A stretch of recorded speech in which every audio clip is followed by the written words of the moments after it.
Ascent Audio, a division of Recorded Books, presents The Forgotten Art of Being Ordinary, A Human Manifesto in the Age of the Metaverse, by C.J. Casciotta. Foreword by Andrew McLuhan. Narrated by Stephen R. Thorne. Foreword. Technologies are like cannibals that eat alive all existing populations. The first person to get swallowed is the consumer. There's nothing neutral about any technology. Marshall McLuhan in Forbes magazine, March 15, 1967. It's long been noted that we become what we behold. When we create something new, we are in turn recreated. With every new technology comes a new human society.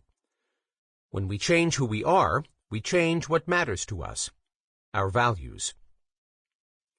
There was a time when technological change happened gradually enough to be barely noticeable, except as a wistful reminiscence of the good old days when things were simpler. Change happened slowly enough for humanity to adjust. As with every other creature on the planet, we relied on the slow and sure hand of evolution to do the heavy lifting. Now, our technological environment shifts so drastically and quickly that any leisurely adjustment feels nearly impossible.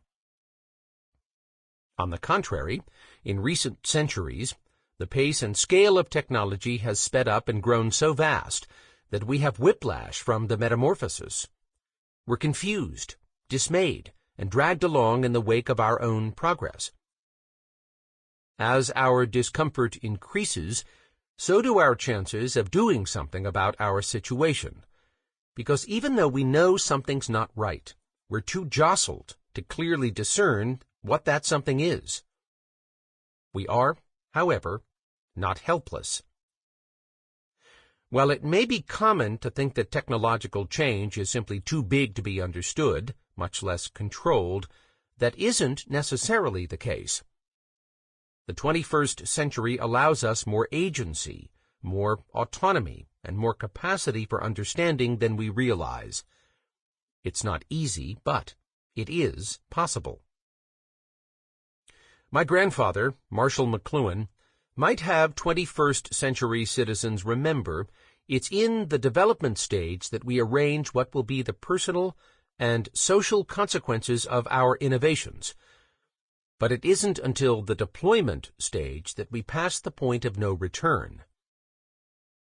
With more than 2 millennia of recorded hindsight as our guide, we now, more than ever, have the ability to anticipate not just the benefits, but also much of the potential hazards of our innovations.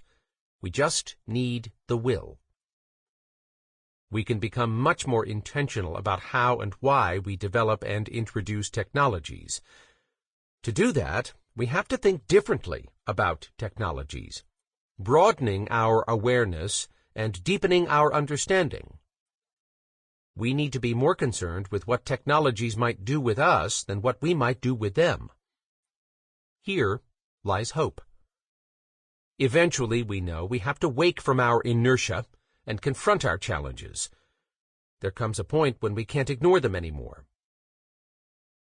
One of the great things about us humans has always been our ingenuity, our ability to solve any problem that comes our way.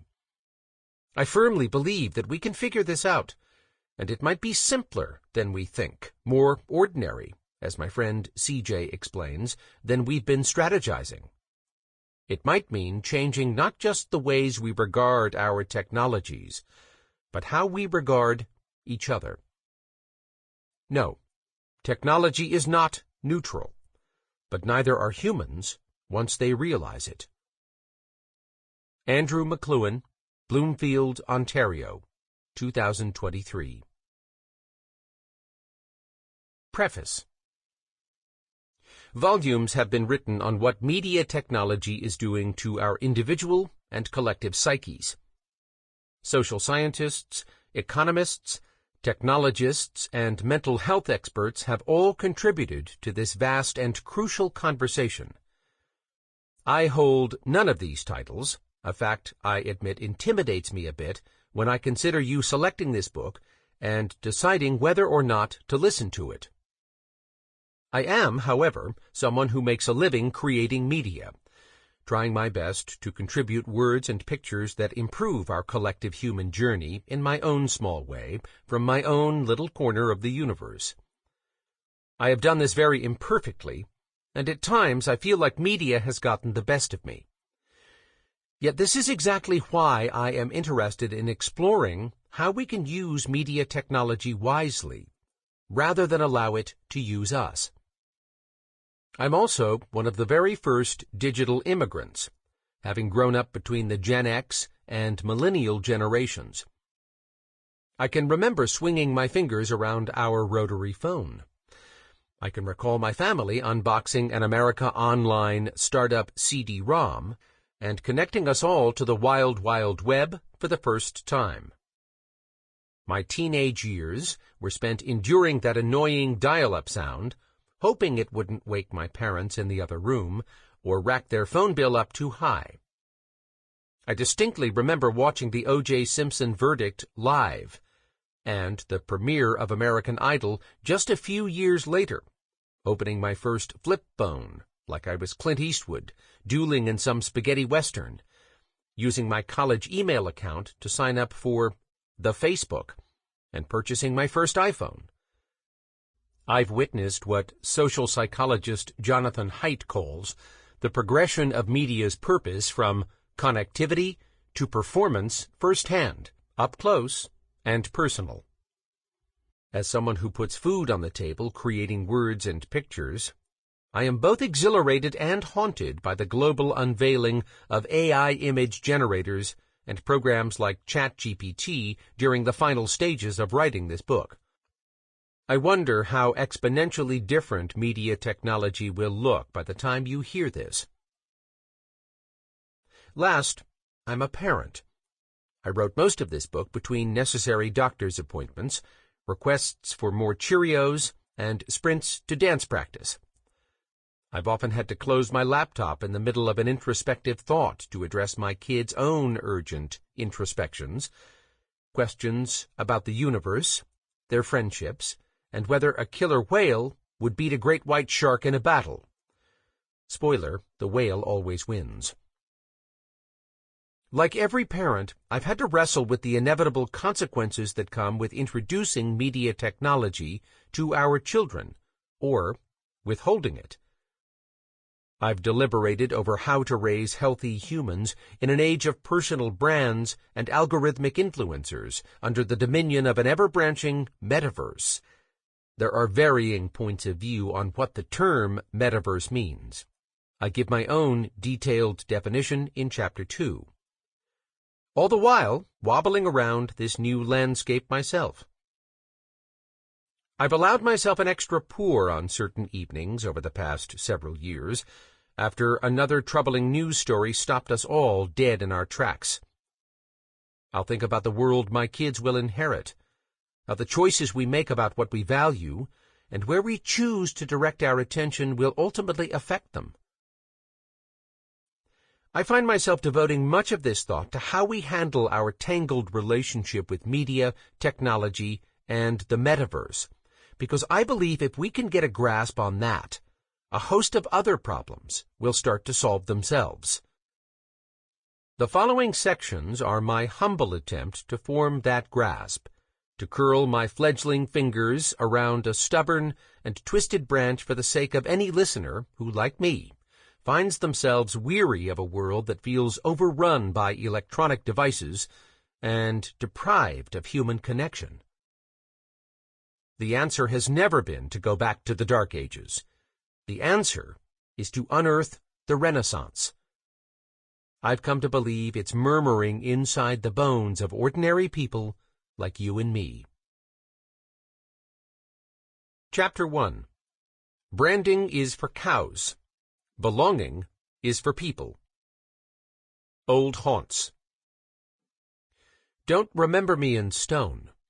Use any of me worthwhile to build your home upon. Don't bother wasting any wood. I'm already in every tree that will shade you. And don't bury me too deep. There's sure to be enough for you to shovel and shoulder.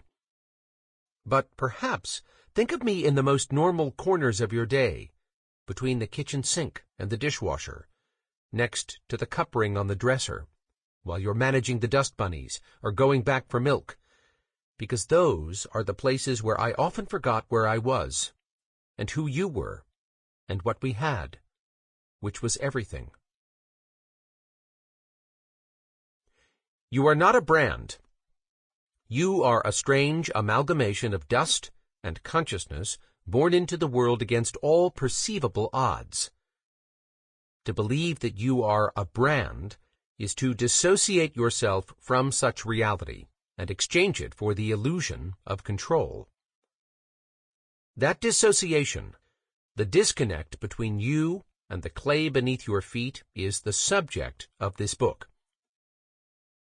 The idea of dissociation is tempting, so tempting that people have built an empire out of offering it to us, all under the guise of certainty. The Metaverse may have a name now, but it's been fermenting under more primitive aliases for decades, such as virtual reality, augmented reality, and reality television. Reality itself, however, the kind that pulses through our connective tissues and feeds magnolias all in a day's work, can also be cold and harsh and immovable. To spend most of our time projecting and polishing a brand that feels tethered to us, yet seemingly separate, is to fool ourselves with a sense of control, no matter how fleeting the feeling may be.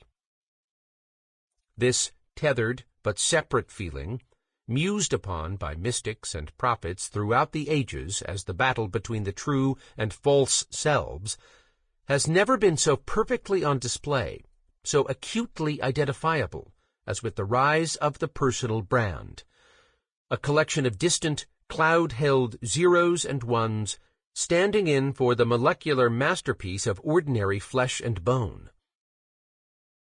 Branding has and always will be about ownership, or at least the illusion of it. Many marketers will tell you that the meaning of the word brand has softened over the centuries, but in so representing it, they are simply being true to their job title. For more than 4,000 years, branding has unequivocally been about declaring, "This is mine." The word brand comes from brander in Old Norse, an ancient Germanic language from which modern Scandinavian languages evolved, and referred to a piece of burning wood. In late Middle English, brander became a verb, meaning to mark with a hot iron, permanently. What exactly were people marking? Cave paintings suggest that early humans branded their livestock as far back as the Stone Age, first with tar, and later around 2000 BC with fire. Meditating on such a mental image for too long might cause even the most callous consumer to ponder going vegan. Modern depictions of the cattle branding process induce similar empathy, showing at least two people forcibly restraining a calf while a third presses a burning iron into its flesh.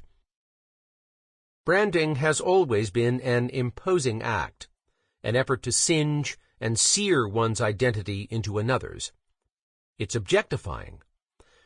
I don't need to draw the historical line between Stone Age cattle and modern humanity for you. The world expanded, and so did man's recognition of what he thought he could own, what he could scorch with his mark, thus establishing dominion. This led to enslaved people bearing scars on their skin and Jewish people with numbers etched into their wrists. While the way we mark things is no longer so oppressive or genocidal, make no mistake, we're still caught up in an unending race for ownership and control. The commonplace branding associated with products, services, and the corporations that sell them would have you believe what's being branded are those products and services. In reality, the aim of those companies is to brand you. Shortly after World War II, with the advent of the household television set, the early antecedents of today's media technology empires began figuring out ways to sell a story within a story. One about you, what you liked and what you didn't, how you saw yourself, and more importantly, how you wanted others to see you. These companies realized that a well-constructed story could substitute convincingly for your identity. We'll discuss this in more detail later, but for now, it's important to understand that their logic here was simple. If these media companies could get you to tell a story about yourself that gave you a sense of control, it became fairly easy for them to use that same story to control you. Branding has never been about who you are, but whose you are. Now, advance the timeline to the dawn of the 21st century, an age when both television set and studio are attached to your person at all times, if you allow them the privilege. The notion that you yourself are a brand is simply another corporate tactic in the quest for ownership. Digital goods are cheaper to mass produce than, say, soft drinks or dishwasher detergent. Even more advantageous is a reciprocal business model that requires you to freely surrender your private, personal information in exchange for the illusion that you are in charge of what you see, hear, make, and share. Again, when they get you to tell a story you feel you can control, it's easier for them to control you with that story. It's like letting the cow decide where it wants to put its owner's mark. A colonization of the self, as one artist put it. If cave paintings are any indication, the inherent permission we give to violently claim I own this, and this is mine, seems to rest deep in our collective psyche. Might this be the very root of our consumerism, the source of our individualistic thinking? Perhaps, but I'd argue there's a more ancient attribute, rooted even deeper inside us. Humankind is deeply bent toward kinship, toward a physical and present belonging to living and natural things, toward an interdependence that seems to predate any act of ownership. Equally present in those cave paintings is an undeniable sense of belonging. It's not hard to find etchings of people hunting and cooking together, protecting each other, sharing labors. The appearance of a social group designed to meet each other's needs and desires. While various forms of belonging can be found throughout the animal kingdom, it's practiced most mysteriously and intricately among our kind. For example, anthropologists have observed that while other animals largely rely on members of their immediate bloodline, humans throughout history have displayed a curious characteristic that they call fictive or voluntary kinship. In pursuing this uncommon kind of kinship, our belonging drive doesn't stop at blood, who we mate with, or even our own species, but ventures outside these boundaries to commune with any living thing that will accept us in our ordinary form, any being that won't attempt to own us or control us. This kind of reliance runs deeper than the "this is mine" mentality, and instead declares, "this is ours." I'm convinced that if we are to create any sustainable progress that allows us to thrive as a species past the 21st century, we must embrace the mentality that we first belong to the earth, rather than believing it solely belongs to us. Reverence always precedes a renaissance. This book is an urgent call to rediscover that reverence, a reverence for all that is given and not manufactured, for all that grows wildly and unforced during a time in our history when we can flippantly swipe between natural and artificial. It's a book that begs us not to repeat the mistakes of history, to continue to evolve and not devolve, lest we deceive ourselves that such devolution equals progress. A metaverse without reverence for the universe is a magic trick, a regression to a dark age marked by spells, impulse, and human sacrifice. Artificial intelligence without reverence for organic intelligence is a cheap popcorn movie with the same damn ending we've seen over and over again. Listen to the prophets, the poets, and the sci-fi storytellers. You are not a brand. You are an ordinary human. So am I. Just what does that mean exactly? For one thing, it means we're not alone. Second, it means we have a responsibility to do something about it. Chapter 2. Bearing Witness. The Forgotten Art of Being Ordinary. There was a woman who was relieved at your arrival, and a man whose name had a new meaning. No one objected to you collapsing after your journey. Your stillness was their stillness. I think it's strange Christ was asked to perform miracles as if the incarnation wasn't interesting enough. The divine bedwetting, the sacrificial knee scrape, the wobbly wooden chair. But we often prefer a spectacle, something to show for all the suffering, a little magic we can manufacture. So we sear our names into the asphalt, scratch our legacies in digital dust. The soil, however, holds your history. The river sees herself in you. There are secrets about you only old trees know. Hand yourself over to all the wild graces. Dig your heels into your inheritance. Put the earth back in you.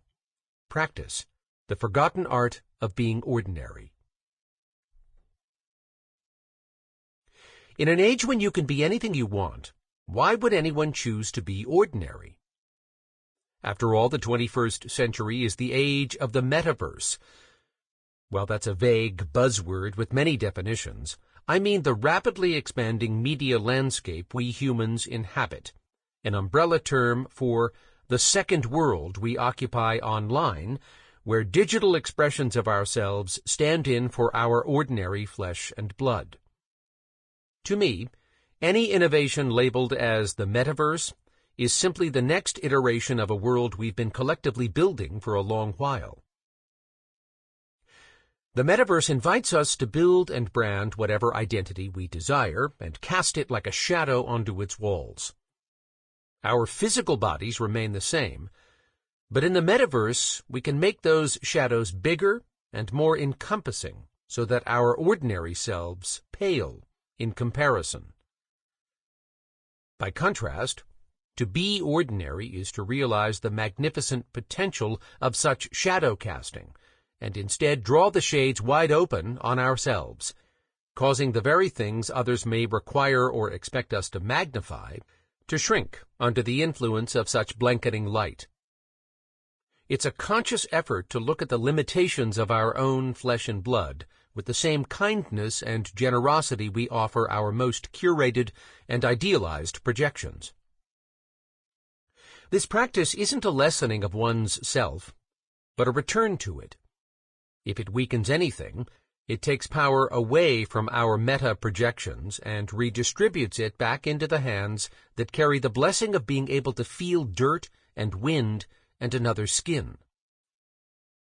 Such a practice, an art form really, has become all but antithetical in this era of personal brands and pixelated curtains. We've not been told enough that our dignity begins and ends with our physical existence, that we aren't just meat membranes in service to digital copies.